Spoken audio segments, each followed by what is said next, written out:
5127 वर्षाचा इतिहास जर कोणत्या देशाचा असेल तर तो देश आहे भारत. भारताच्या इतिहासामध्ये भारताच्या वाटचालीमध्ये अनेक प्रकारची आक्रमण भारतावरती झाली. कधी शकांचं झालं, कधी हुणांचं झालं, कधी इस्लामी झालं, तर कधी इसाईंचं झालं. अशा प्रकारची आक्रमण केवळ भारतावरच नव्हे तर भारताशिवाय इतर देशांच्या वरती सुद्धा झाली. आणि ही इतर देशांच्या वरती जेव्हा आक्रमण झाली तेव्हा त्या देशांचा भूगोल बदलला, त्या देशांच्या सीमा बदलल्या, त्या देशांची ओळख बदलली. परंतु भारतावरती अशा प्रकारचे अनेक आक्रमण होऊन सुद्धा पण भारताची ओळख ही तशीच राहील. त्याचं कारण आहे भारताचा आत्मा, भारताची संस्कृती, भारताचा समाज, भारताचा सनातन हिंदू धर्म, भारताच्या परंपरा. जेव्हा केव्हा भारताच्या वाटचालीमध्ये भारताचं हे जे चैतन्य आहे हे कधी मंद होताना ज्यावेळेला दिसलं त्यावेळेला भारतातून अनेक महापुरुष या समोर आले. आणखीन या दिव्य चेतनेला पुन्हा ओजस्वी करण्याचा त्यांनी कार्य केलेलं आहे. त्याच्यामध्ये मग आचार्य चाणक्य आहेत, छत्रपती शिवाजी महाराज आहेत, महात्मा बसवेश्वर महाराज आहेत, स्वामी विवेकानंद आहेत आणि अगदी 100 वर्षापूर्वी म्हटलं तर डॉक्टर केशव बळीराम हेडगेवार हे आहेत. तो काळ असा होता, ब्रिटिशांचा काळ होता आणि ब्रिटिशांच्या काळामध्ये अनेक आस्थापनांच्या बाहेर, उपहारगृहांच्या बाहेर, रेस्टॉरंटच्या बाहेर एक फलक लावला जायचा. तो असायचा, dogs and Hindu are not allowed. म्हणजे हिंदू आणि कुत्र्यांना इथे प्रवेश नाही. हिंदूंना अत्यंत हीन प्रकारचं दाखवण्याचं एक कट इंग्रजांनी केला होता. आणखीन त्याचा परिणाम म्हणून या देशातील या खंडातील हिंदू आपलं आत्मस्वरूप हे विसरू लागले. अशा परिस्थितीमध्ये डॉक्टर केशव बळीराम हेडगेवारांनी राष्ट्रीय स्वयंसेवक संघाची स्थापना केली. राष्ट्रीय स्वयंसेवक संघाची स्थापना करण्यामागे मुख्य उद्देश हाच होता की या देशाचं जे सत्व आहे, या देशाचा जो आत्मा आहे तो जागरण केला पाहिजे. आणि तो जागरण करायचा म्हणजे हिंदुत्वाचं जागरण केलं. हिंदुत्व ही एक जीवन पद्धती आहे. हिंदुत्व हे काही केवळ पूजा पाठ पद्धती कर्मकांड नाही आहे. हिंदुत्व ही जीवन पद्धती आहे. हिंदुत्व म्हणजे सृष्टीचा संरक्षण, हिंदुत्व म्हणजे मानवतेचं संरक्षण. आणि अशा हिंदुत्वाला विसरलेला हा जो समाज आहे, या समाजाला पुन्हा हात दिली पाहिजे, हे चैतन्य जागवलं पाहिजे म्हणून डॉक्टर केशव बळीराम हेडगेवारांनी राष्ट्रीय स्वयंसेवक संघाची स्थापना केली. ते वर्ष होतं 1925. आज याला 100 वर्ष पूर्ण झालेली आहे. काय होता त्यावेळेचा समाज? स्वतःला विसरलेला होता. तो काळ असा होता की 1925 मध्ये भारताचं जे भारतावरती जे ब्रिटिशांचं साम्राज्य होतं, हे साम्राज्य आता लोप पावण्याच्या, आणखीन भारताला स्वातंत्र्य मिळण्याच्या टप्प्यामध्ये होतं. डॉक्टर हेडगेवारांनी विचार केला, स्वातंत्र्य तर यशाच्या टप्प्यामध्ये दिसतंय, परंतु स्वातंत्र्य मिळाल्यानंतर का जवळजवळ 1,500-2 हजार वर्ष हा देश स्वातंत्र्यामध्ये का राहिला, त्याची बीज, त्याचे मूळ ओळखलं पाहिजे. तर स्वातंत्र्य आल्यानंतर ते स्वातंत्र्य चिरकाळ राहील.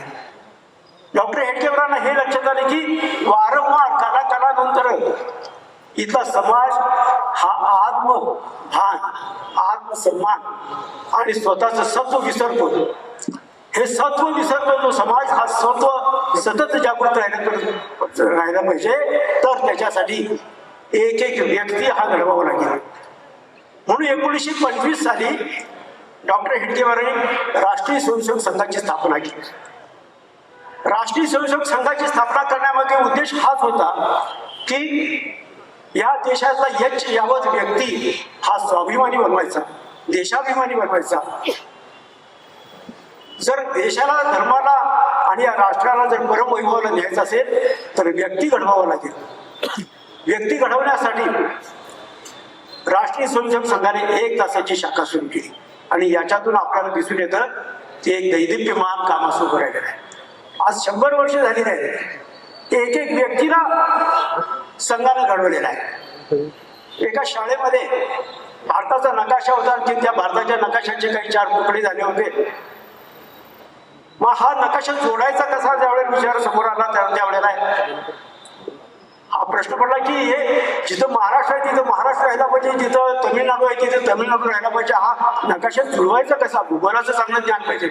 एक मुलगा समोर आला आणखी तो म्हणतो की मी हे करून दाखवतो, कारण त्याने त्या नकाशाच्या कागदाच्या दोन्ही बाजू पाहिल्या होत्या. दुसऱ्या बाजूला एक व्यक्तीचं शरीराचं चित्र होतं.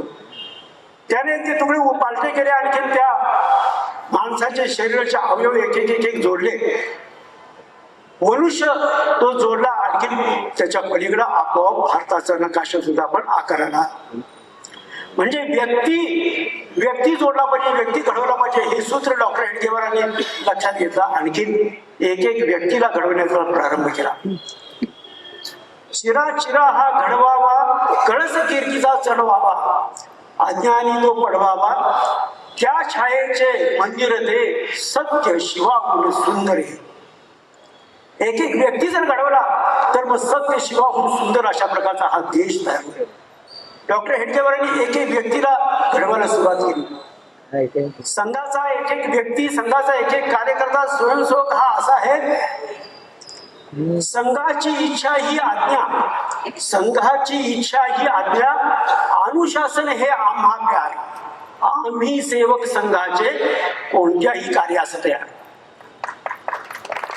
अशा प्रकारचे एक एक व्यक्ती डॉक्टर घडवत गेले. आणखी आज आपण पाहतो ज्या ब्रिटिशांनी या देशाला सांगितलं होतं की हा देश हे राष्ट्र कधी एकच नव्हतं.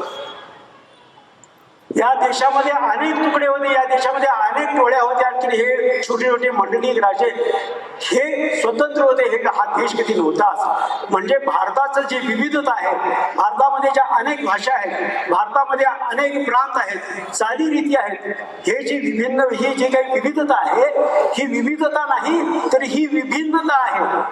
अशा प्रकारचं बिंबवलं होतं ब्रिटिशांनी इथल्या भारतीयांच्या मनावर. डॉक्टर हेडगेवारांनी सांगितलं की ही विविधता नाही, ही जी विविधता ही विभिन्नता नाही आहे, हे आमच्या देशाचं सौंदर्य आहे. आणि म्हणून त्यांनी देशातील कानाकोपऱ्यातील एक एक व्यक्ती घडवला आणि संघाच्या या स्वयंसेवकाच्या रूपाने अखंड देश भरतो ही स्वयंसेवकांची भीम दिली आहे. आणि त्याच्यातून आज संघ पहाट झालेली आपल्याला दिसते. आणि जशी संघ पहाट झालेली आहे तसं आपल्या देशाचा अभ्युदय दिसताना आपल्याला दिसत आहे.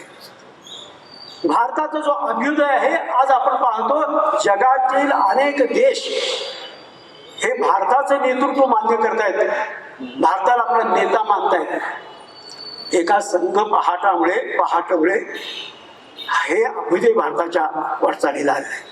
म्हणून ही संघ पहाट याचा अर्थ असा आहे आम्ही सर्व समुच्च यच्छ यावत जे भारतीय हिंदू आहोत यांनी एकत्र आलं पाहिजे, एक संघट राहिलं पाहिजे, तर या देशाचा अभ्युदय होतो.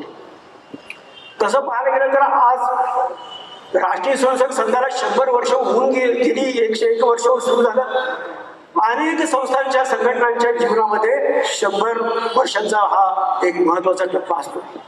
राष्ट्रीय स्वयंसेवक संघाने सुद्धा आपण 100 पार केली. परंतु आज आपल्याला राष्ट्रीय स्वयंसेवक संघाचं एक अनोखेपण असं दिसतं की आजही राष्ट्रीय स्वयंसेवक संघ हा वाढत आहे. अनेक संघटना ज्या 100ला पोहोचतात त्यावेळेला त्या दमलेल्या असतात, भागलेल्या असतात, थकलेल्या असतात. आपल्या कोल्हापुरात लागली म्हणजे जर असं व्यवहाराचं एक गमतीदार उदाहरण जर घेतलं तर अनेक संघटना 100 नंतर सुप्रसिद्ध असतात, नाव प्रसिद्ध असतं, परंतु थकलेले असतात. कोल्हापूर जवळ एक महामार्ग जातो, त्या महामार्गाच्या जवळ कोल्हापुरात मध्ये प्रवेश करणारा एक फाटा आहे. अत्यंत सुप्रसिद्ध अशा प्रकारचं नाव आहे. त्याचं नाव आहे त्या थांब्याचं, त्या स्टॉपचं नाव आहे तावडे हॉटेल. व्यक्ती त्या थांब्यावरती उतरतो आणि उतरल्यानंतर पाहतो तर तावडे हॉटेल नावाचं कुठंच काही सुद्धा इमारत किंवा तिथं हॉटेल दिसत नाही. नाव जगप्रसिद्ध आहे परंतु अस्तित्व नाही. अशा अनेक संघटना आहेत की ज्यांची नाव जगप्रसिद्ध झाली परंतु 100 नंतर त्यांचं अस्तित्व बघायला गेलं तर क्षीण झालेलं आहे. राष्ट्रीय स्वयंसेवक संघ मात्र 100 वर्षानंतर आपण वाढत आहे. आणि राष्ट्रीय स्वयंसेवक संघ हा का वाढतोय तर राष्ट्रीय स्वयंसेवक संघ हा कशासाठी निर्माण झाला, या हिंदुत्वाचा हुंकार पुरवण्यासाठी राष्ट्रीय स्वयंसेवक संघ निर्माण झाला. आणि म्हणून हा संघ वाढतोय. संघ वाढणं हा ईश्वराचा संकल्प आहे, हे ईश्वरी कार्य आहे आणि म्हणून संघ वाढचा. म्हणजे या शताब्दी वर्षाच्या निमित्तानं राष्ट्रीय स्वयंसेवक संघाने वर्ष कशा पद्धतीने साजरं करायचं असेल ठरवलं, त्यावेळेला हिंदू संमेलनाचं ज्या ठिकठिकाणी आयोजन करणे हा निर्णय हाती घेतला. हिंदू संमेलन का? तर हिंदू जसा एकत्र येईल त्यावेळेला या देशाचा नव्हे तर या संपूर्ण पृथ्वीचा, या संपूर्ण जगाचा उद्धार होणार आहे. आणि हिंदूंनी सर्वांनी एकत्र आलं पाहिजे.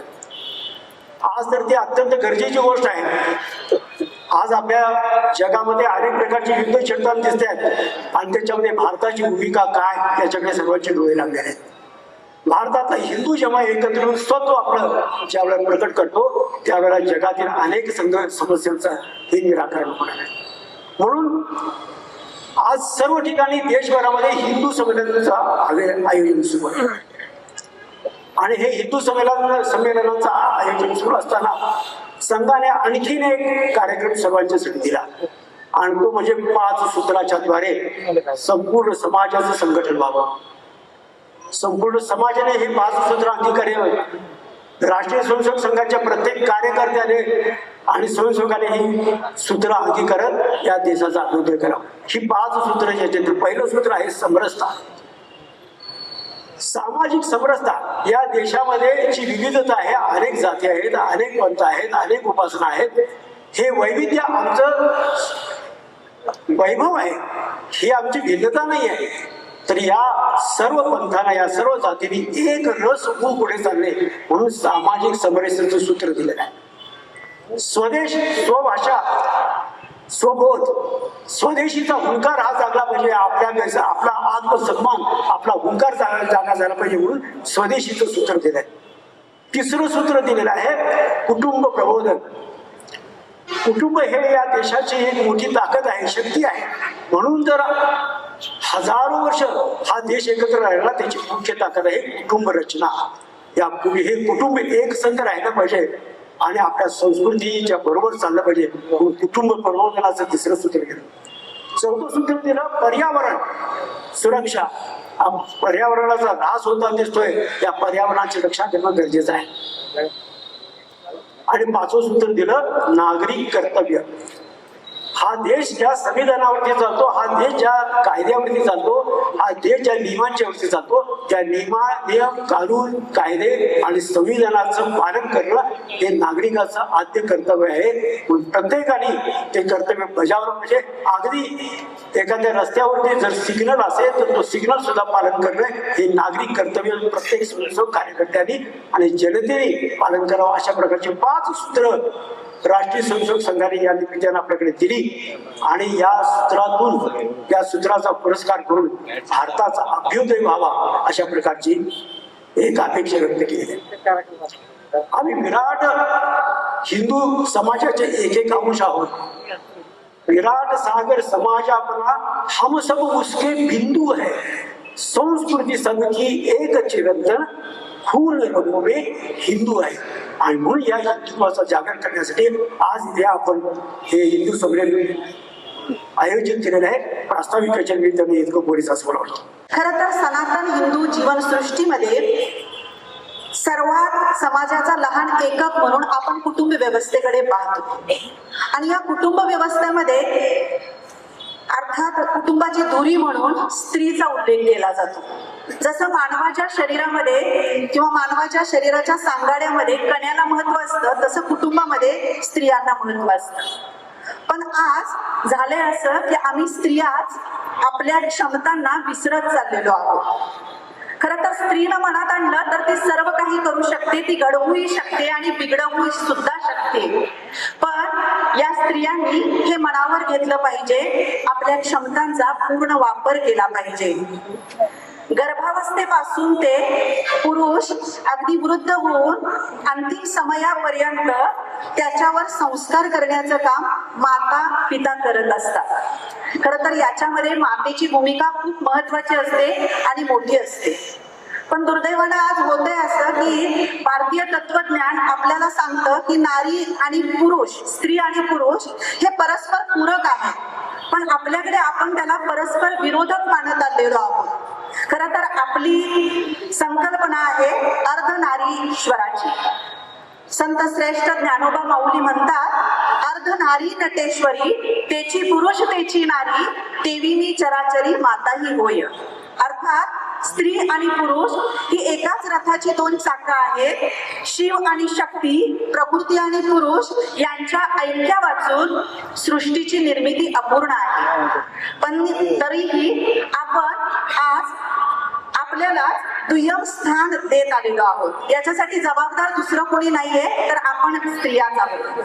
शताब्दी वर्षाच्या या पावन प्रसंगी जे पंच परिवर्तन नुकतंच देशपांडे सरांनी आपल्या समोर मांडलं, त्या अनुषंगानं आपण काय करायचं आहे याच्यावरती मी आता आपल्याशी हितगुज करणार आहे। खरं तर मी माझं सद्भाग्य मानते, अशा दिव्य गुरुजींच्या सानिध्यामध्ये मला आपल्याशी सुसंवाद साधण्याची संधी मिळते, त्याबद्दल पहिल्यांदाच मी आपल्या सर्वांचे आभार मानते, संयोजकांचे सुद्धा आभार मानते, कारण इतक्या मोठ्या संख्येनं उपस्थित असलेल्या विराट हिंदू संमेलनामध्ये सर्वांसमोर बोलण्याची खरं तर ही माझी पहिल्यांदाच वेळ आहे।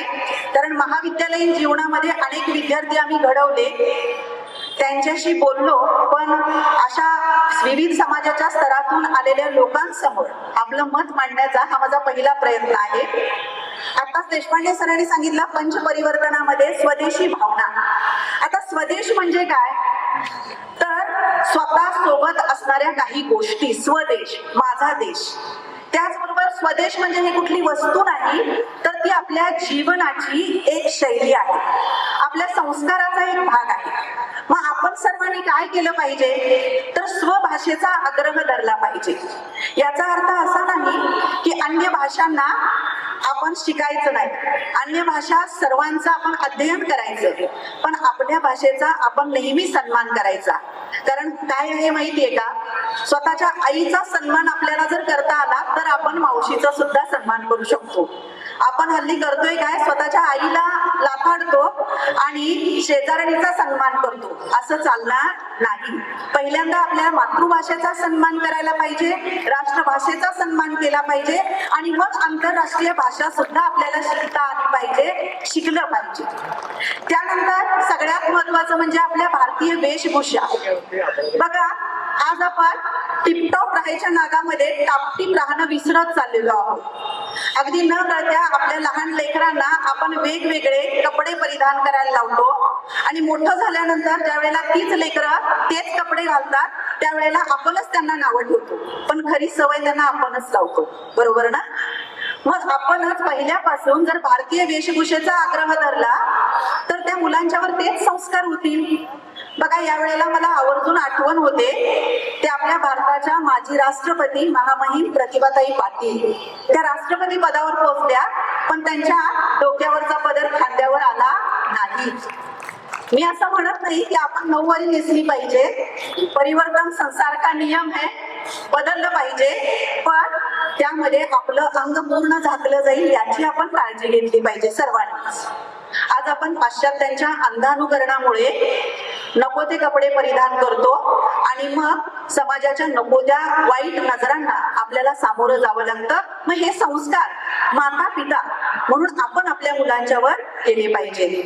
त्याचबरोबर आपल्या आचारांमध्ये विचारांमध्ये स्वाभिमान असला पाहिजे।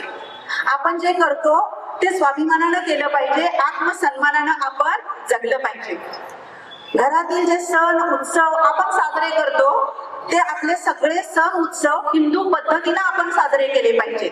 आज आपल्या सगळ्याच सण परंपरांना विभत्स रूप आलेला आहे। विभत्स हा शब्द थोडासा मी धाडसानं वापरते, कारण आपले सण उत्सव नेमके कोणत्या उद्देशानं आपण साजरे करत होतो आणि आता आपले सण उत्सव कोणत्या उद्देशानं आपण साजरे करतोय। खरं तर सण उत्सवांचा उद्देश आपण आपल्या लेकरांना समजावला पाहिजे। नुकताच गुढीपाडवा आपण साजरा केला, त्या गुढीपाडव्याचं महत्व काय आहे, कडुनिंबाची पानं का खायची असतात, हे तुम्ही जर तुमच्या लेकरांना समजावून सांगितलं, तुमच्या कुटुंबाला समजावून सांगितलं तर नक्कीच हेच संस्कार ते आपल्या पुढच्या पिढीपर्यंत पोहोचवतील। त्यानंतर बघा, आता हॉटेल संस्कृतीचं फॅड वाढत चाललेलं आहे. आपण सर्वांनी घरी तयार केलेला सात्विक आहारच घेतला पाहिजे. आज सगळंच फास्ट झालेलं आहे. फास्ट फूडचा वापर जास्त वाढलेला आहे. त्या फास्ट फूडचा वापर आपण टाळला पाहिजे. घरी बनवलेलं सात्विक जेवण जेवलं पाहिजे, म्हणजेच आपलं आरोग्य चांगलं राहील. कारण आहार आणि आरोग्य त्याचा फार जवळचा संबंध आहे. त्याचबरोबर आज अनेक महिला भगिनी किटी पार्टी असेल, वेगवेगळे क्लब असेल, अशा अनेक क्लब मध्ये त्या सदस्य आहेत. पण नक्की या क्लब मध्ये किंवा आमचे जे मंडळ आहे, अनेक मंडळ गावोगावी स्थापन झालेले आहेत, याच्यामध्ये आम्ही करतो काय? तर चांगल्या विचारांचं, संस्कारांचं रोपण करतो का? तर नाही. आपण दोघी जणी असलो तर नसणारीचं उन्हं काढत बसतो. तर हे आपलं टाळलं पाहिजे, कारण आपणच आपला सन्मान केला पाहिजे. अशा चांगल्या कार्यक्रमांमध्ये विचारांची देवाणघेवाण केली पाहिजे, ज्ञान दिलं पाहिजे, ज्ञान घेतलं पाहिजे. आणि या अशासारखी मंडळ जी आहेत याच्यामध्ये आपण हेच करायचं आहे. त्या ठिकाणी भजन करायचं आहे, कीर्तन करायचं, आणि हे जरी शक्य नसेल तरी सत्संग करायचा आहे. चांगले विचार एक दुसऱ्याशी शेअर करायचे आहेत. त्याचबरोबर बघा, आज विवाह आपण खूप भव्य दिव्य साजरे करायला लागले. खरं तर त्या विवाहामध्ये संस्कार राहिला बाजूला आणि आपल्या धनाचं, प्रतिष्ठेचं प्रदर्शन आपण जास्त मांडलेलं आहे. खरं तर आपण एक जागरूक हिंदू म्हणून हा होणारा धनाचा अपव्यय टाळला पाहिजे. आणि विवाह हा एक संस्कार आहे आणि तो संस्कार संस्काराच्या अर्थानच संपन्न झाला पाहिजे, हे आपल्या पुढच्या पिढीला समजावून दिलं पाहिजे. मी नुकतंच येता येता एका पेपर मधली बातमी सुद्धा वाचली. एका जोडप्यानं अतिशय साधेपणानं विवाह संपन्न केला. नुकतंच मी येता येता ती बातमी वाचली.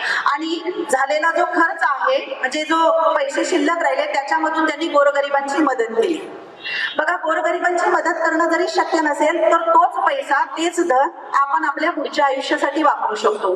त्यामुळे थोडंसं विवाह सोहळे जे आजकाल आपण पाश्चात्य अंधानुकरण किंवा सिरियलचं बघून मेहंदी, संगीत ह्या नसलेल्या कन्सेप्ट आपण आपल्या संस्कारामध्ये, संस्कृतीमध्ये आणलेल्या आहेत, त्या थोड्याशा आपल्याला बदलते आल्या तर चांगलं आहे. बघा, त्यानंतर दुसरं आहे पर्यावरण संरक्षण. खरं तर निसर्ग आपली माता आहे. मग आपण आपल्याकडून काय करायचं? तर पर्यावरणाचं संरक्षण करायचं. आपण सुरुवात आपल्या घरापासून करायची. म्हणजे घरामध्ये कमीत कमी प्लास्टिकचा वापर करायचा. ज्या वस्तू विघटन होत नाहीत अशा वस्तूंचा वापर आपण टाळायचा. एवढं जरी आपण घरापासून सुरुवात केली तरी खूप आहे. आणि आपण आपलं घर, आपण राहतो ते ठिकाण, परिसर स्वच्छ ठेवायचा आहे. माणसानं स्वतःच्या पावलापुरती जरी स्वच्छता केली ना तर जग स्वच्छ व्हायला फार वेळ लागणार नाही. पण सुरुवात करायची कुठे? आपल्याला नेहमी वाटतं सगळं स्वच्छ झालं पाहिजे, शिवाजी महाराज जन्माला यायला पाहिजे, पण ते नेहमी दुसऱ्याच्या घरात, माझ्या घरात नको, अशी आपली भावना असते. पण सुरुवात आपण आपल्यापासून केली पाहिजे. बघा, याच्यासाठी आपण आपल्या मुलांच्या वाढदिवसा दिवशी वृक्षारोपण करू शकतो. पावसाच्या पडणाऱ्या पाण्याचं जल व्यवस्थापन करू शकतो, जलसंधारण करू शकतो. फार नाही करता आलं तरी लावलेल्या वृक्षांना जगवण्याचा आपण काम नक्कीच करू शकतो. आपण आपलं घर स्वच्छ ठेवायचं, म्हणजे आपल्या घरातला कचरा दुसऱ्याच्या दारात टाकायचा नाही, तर तो व्यवस्थित घंटागाडीमध्ये टाकला पाहिजे. कारण ती शिस्त सुद्धा पुढे मी सांगणार आहे. आपण काय करतो, आपलं घर स्वच्छ ठेवतो, पण आपली गल्ली किती स्वच्छ आहे याच्याकडे आपण लक्ष देत नाही. तर पर्यावरण संरक्षणासाठी आपण एक जागरूक नागरिक म्हणून, एक भारतीय म्हणून आपण त्याकडे लक्ष दिलं पाहिजे. तिसरा पंचपरिवर्तनामधला मुद्दा आहे सामाजिक समरसता. खरं तर हल्ली झालंय काय माहितीये का, आम्ही दोन, आमची दोन, आमचा झाला चौकोन, ना आत कोण ना बाहेर कोण. आम्ही आमच्या चौकोनामध्येच गुंफून पडलेले आहोत. माझी गाडी, माझी माडी आणि माझ्याच बायकोची गोलगोल साडी, याच्या व्यतिरिक्त आम्हाला जग माहिती नाहीये. अशानं सामाजिक समरसता होणार नाही. मग काय करायला लागेल सामाजिक समरसता म्हणजे? तर समाजामधल्या प्रत्येक विधायक उपक्रमामध्ये आपल्याला सहभागी व्हावं लागेल. प्रत्येक चांगल्या गोष्टीमध्ये आवर्जून उपस्थित राहावं लागेल. आणि त्याचबरोबर आपल्या कुटुंबामध्ये, आपल्या घरामध्ये येणाऱ्या प्रत्येक घटकाशी आपण प्रेमानं वागलं पाहिजे. मग आपल्या घरामध्ये येणारी मोलकरीण असेल किंवा आपल्या दारासमोर सफाई कर्मचारी येत असेल, त्याच्याशी सुद्धा आपल्याला सौजन्यानं वागता आलं पाहिजे.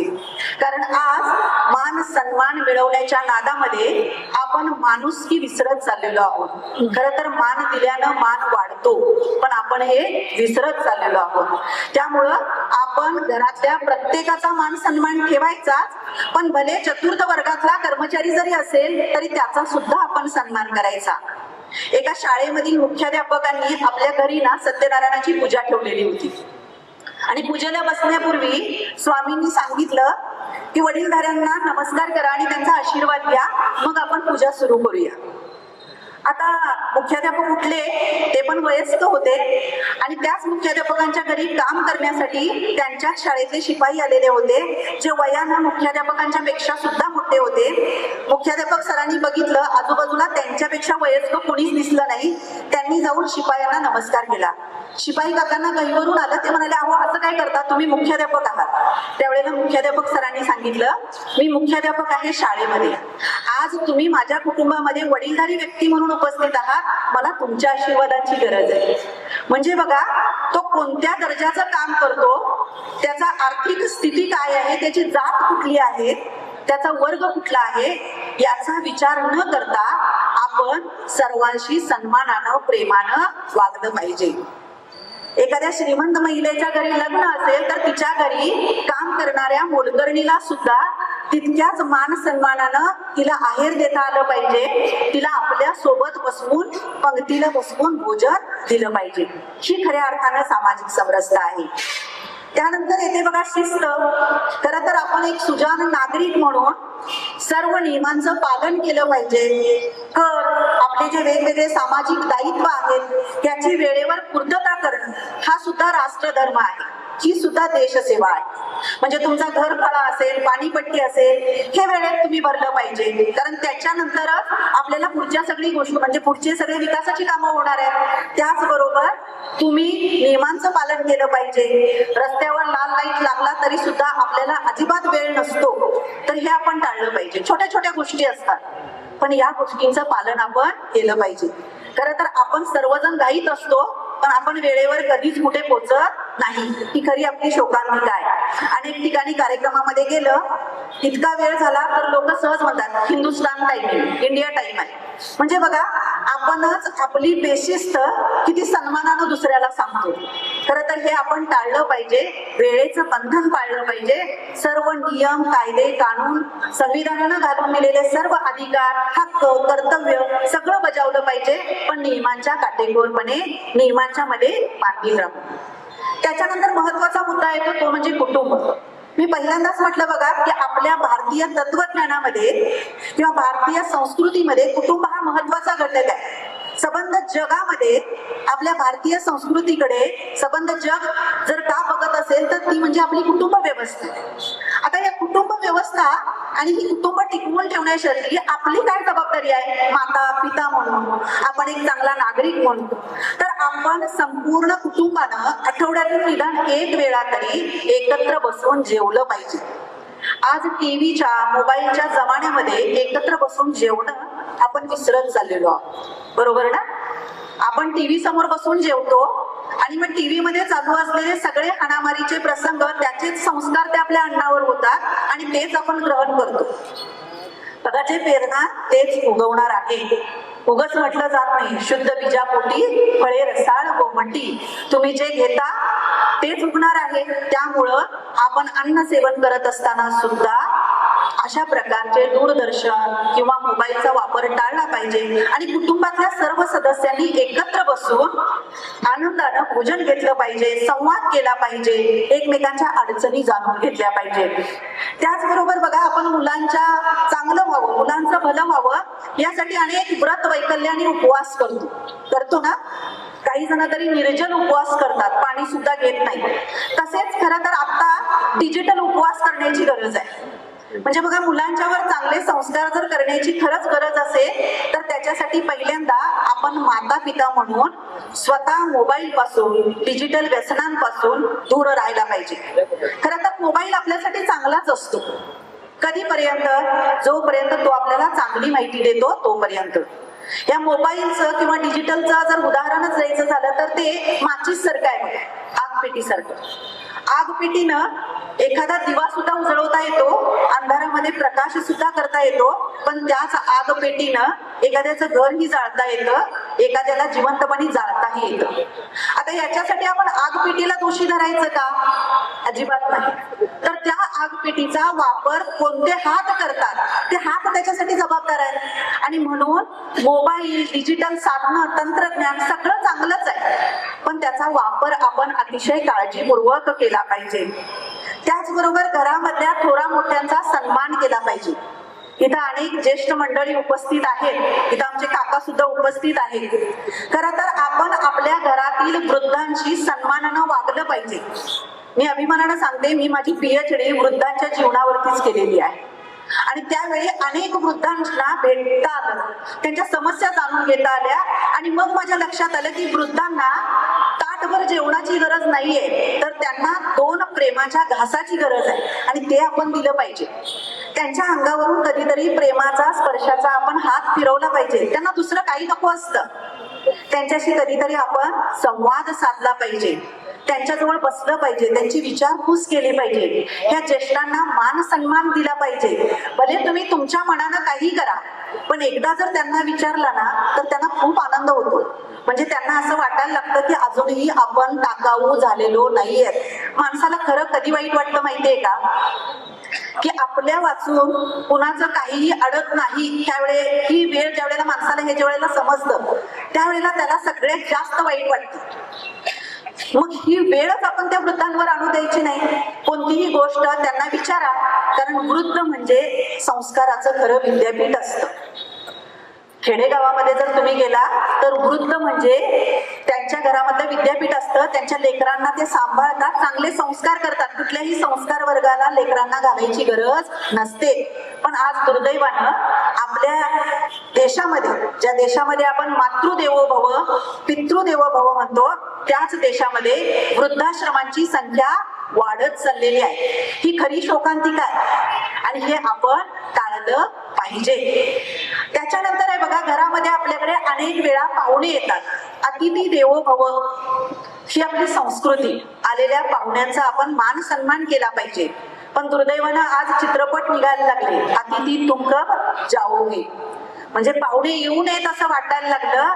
पण आपण पाहुण्यांचं स्वागत केलं पाहिजे. साधू संत येती घरा, तोची दिवाळी दसरा असं म्हटलेलं आहे, ते उगाच नाहीये. त्यामुळं येणाऱ्या अतिथींचं आपण मान सन्मान केला पाहिजे, त्यांचं अवभगत केलं पाहिजे, सन्मान केला पाहिजे. आज दुर्दैवानं आपण इतके स्वार्थ केंद्रित झालेलो आहोत, इतके अर्थ केंद्रित झालेलो आहोत, की आज आपल्याला दुसऱ्याला सन्मान द्यायला, त्याची विचारपूस करायला वेळच राहिलेला नाही.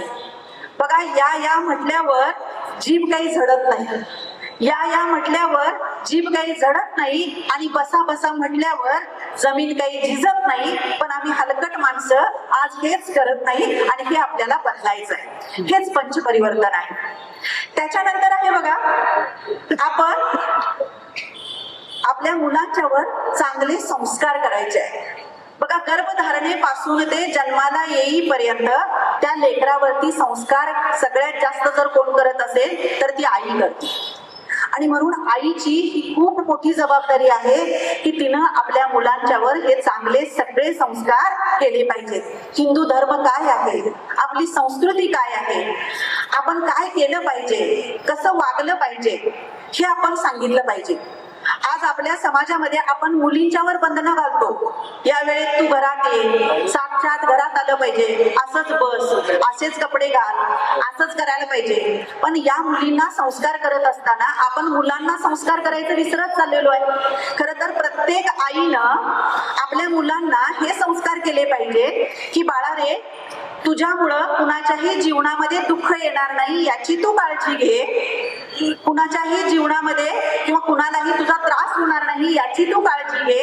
आणि त्याचबरोबर तुझ्याकडून एखाद्यावर अन्याय अत्याचार होणार नाही, आणि तू कुणाच्या अन्याय अत्याचाराला बळी पडणार नाहीस याची जर काळजी घ्यायची शिकवण प्रत्येक आई वडिलांनी आपल्या मुलांना दिली तर नक्कीच आपल्या देशामध्ये कोणावरही अन्याय अत्याचार होणार नाही. आणि ही काळजी आई म्हणून आपण घेतली पाहिजे. कारण जिच्या हाती पाळण्याची दोरी ती जगाती उद्धारी.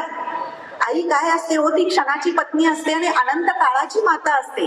आणि म्हणून माता म्हणून आम्हा सर्व भगिनींच्यावर आता मोठी जबाबदारी आहे.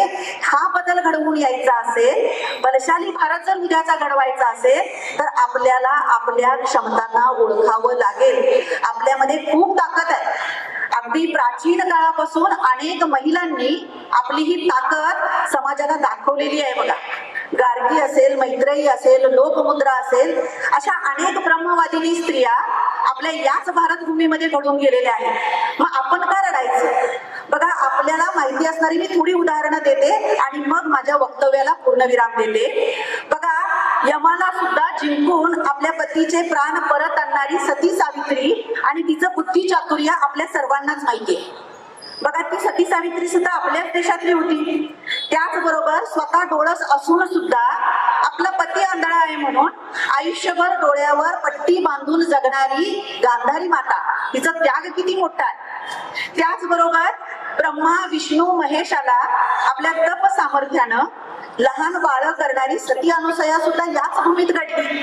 तिचं तप सामर्थ्य असेल किंवा ज्या छत्रपती शिवाजी महाराजांनी हिंदवी स्वराज्याची स्थापना केली, त्यांना प्रेरणा देणाऱ्या राष्ट्रमाता राजमाता जिजाऊ माता असतील आणि त्यांचं प्रेरक सामर्थ्य असेल, किंवा स्वतःचं बाळ भुकेलं आहे म्हणून गडावरून स्वतःच्या जीवाची पर्वा न करता उतरणारी हिरकणी माता असेल, किंवा स्वतःच्या भक्ती सामर्थ्यानं साक्षात पांडुरंगाला स्वतःचं दळण दळायला लावणाऱ्या संत जनाबाई असतील.